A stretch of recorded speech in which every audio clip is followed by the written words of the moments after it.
Business leaders continue to visit Washington to push the lawmakers to make a deal. One of them is Southern Company's CEO, Tom Fanning. He met with President Obama a few weeks ago and is back on the Hill today, meeting with lawmakers. And he joins us now on Street Smart. Tom, great to have you back here on the program. And as we mentioned, you're meeting with lawmakers. You just heard some of the leaders there basically saying that we're hitting a stalemate here. Is that upsetting to you? Do you feel that we're actually just back at square one in these discussions? Well, Betty, it's great to be with you again. Look, I think people are working as hard as they can to try and reach an agreement. You know, what strikes me is that these issues we're debating right now are really not Republican issues or Democrat issues. These are American issues. And I know the debate is circling around issues related to reducing cost or being flexible about revenues. At the end of the day, we've got to think about what's best to sustain the challenged recovery of the American economy. We've got to be for growth. And so that's really kind of the messages we've been talking to people about. Well, so what are you pressing to them? Because what exactly are you pressing to the lawmakers? Well, obviously, I'm in the electric utility business, and we represent a significant portion of dividend-paying stocks. Well, one of the things we're asking for is that lawmakers consider the impact of raising taxes on capital formation. We want those taxes to remain low.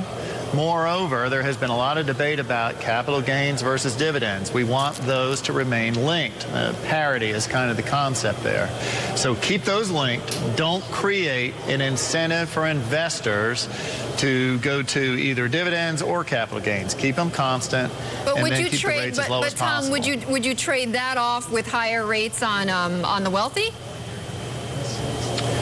Well, you know what's interesting, Betty, is the whole package needs to be addressed. And in fact, one of the arguments we've been making is, I know there is the fiscal cliff to deal with, but when we think about tax policy related to capital formation, right now, with the economy remaining challenged, let's not increase taxes there. And if we are going to address those issues, let's go forward. And I know I've chatted with you about this in the past, about a package of comprehensive tax reform. Let's do that all in context instead of incrementally addressing certain issues. Tom, we've only got a little over a minute here. So as we heard the Fed chairman today, he's effectively targeting a 6.5% unemployment rate and keeping inflation below 2.5%. What's your take on this new approach to Fed policy? Well, I think it is certainly a reasonable approach to think about communicating to the market. And I know the Fed has been very interested in increasing its transparency of operations. Obviously, keeping inflation low and unemployment lower than it is today is a very laudable goal. And I know the Fed is doing everything they can to get that done. Yeah, excuse me, sir. Does this new policy in any way affect the way you're running Southern Company? Well, it certainly helps us. Keeping interest rates low helps any business that is as intensive as we are in capital formation. We spend about $6 billion a year in investing in the electric infrastructure of the United States. And I know I've talked with Betty before. We've committed to over $20 billion of investment in a 21st century generation portfolio. Certainly big numbers. Tom Fanning, CEO of Southern Company. Thank you, sir, for joining us. Street Smart. We'll be right back.